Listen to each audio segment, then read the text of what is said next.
नमस्कार, मी मनस्वी। आज आपण बनवतोय मालवणी पद्धतीतला बांगड्यांचा सार। तुम्हाला माझ्या रेसिपीज आवडत असतील तर नक्की कमेंट करा, लाईक करा आणि शेअर पण करा आणि सबस्क्राइब करून बेल आयकॉनवर क्लिक करा, जेणेकरून माझ्या नवीन नवीन रेसिपीज तुम्हाला मिळतील आणि त्याचे नोटिफिकेशन पण तुम्हाला मिळत राहतील।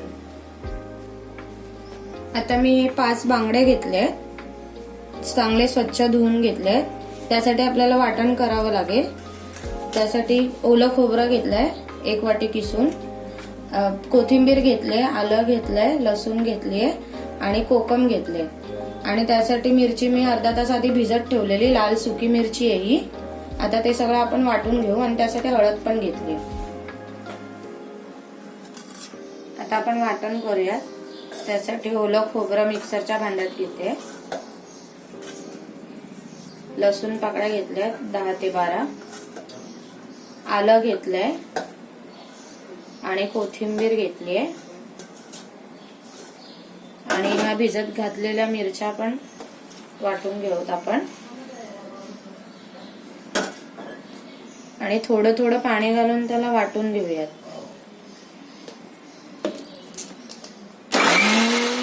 अजून हे वाटलं नाही। आता आपण त्यामध्ये हळद घालूया, 1 चमचा हळद घालूयात आपण। आणि आता परत थोडंसं पाणी घालून वाटून घेऊ।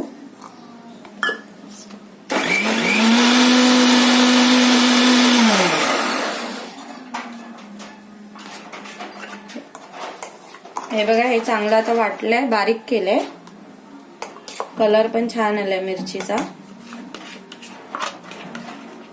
आता आपण हे काढून घेऊया।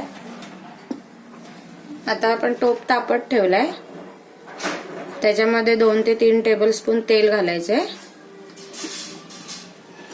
आता तेल चांगलं तापलंय। आता आपण त्यात कढीपत्ता घालूया, तो थोडासा परतून घेऊ।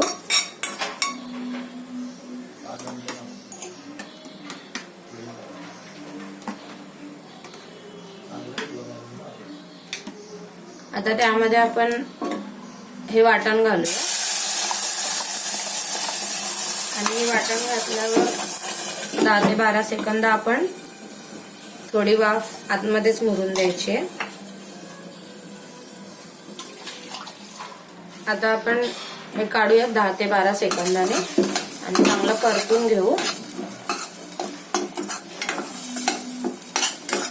वाटण थोडं परतून झालं तर आपल्याला पाहिजे तेवढं पाणी घालायचंय। जेवढं घट्ट पातळ तुम्हाला हवं असेल, सार आहे म्हणजे ते थोडं पातळच असतं।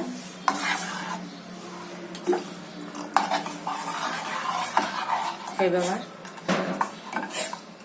एवढं पातळ बस होतं। आता ह्याला चांगली 5 ते 6 मिनिटं उकळी येऊन द्यायची। आता आपण उकळी आली का बघू। आता उकळी आली आहे। आता आपण त्याच्यामध्ये 4 ते 5 कोकम टाकू आणि चवीनुसार मीठ घालूया। आणि आता कोकम घालून झाल्यावरती थोडं 2 ते 3 मिनिटं अजून उकळी येऊ द्या, मग आपण त्यामध्ये बांगडे सोडूया। आता चांगली 3 ते 4 मिनिटांनी उकळी आली आहे, त्याच्यामध्ये कोकम वगैरे सगळं मिक्स झालंय।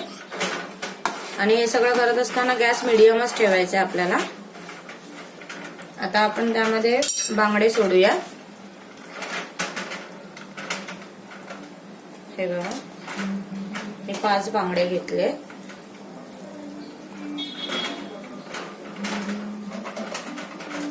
आणि मी त्याचे डोके पण घेतले साफ करून व्यवस्थित, त्याचे छान लागतं सार।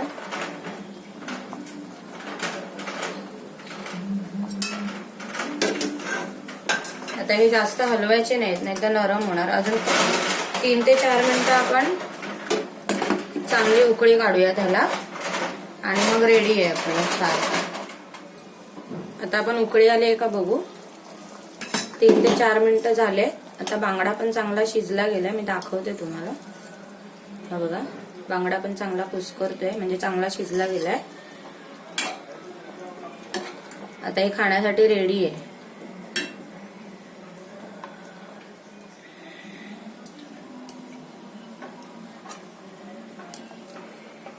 हे बघा कन्सिस्टन्सी पण बघा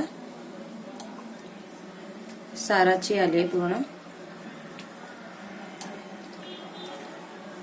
आता हा आपला बांगडा खायला रेडी आहे.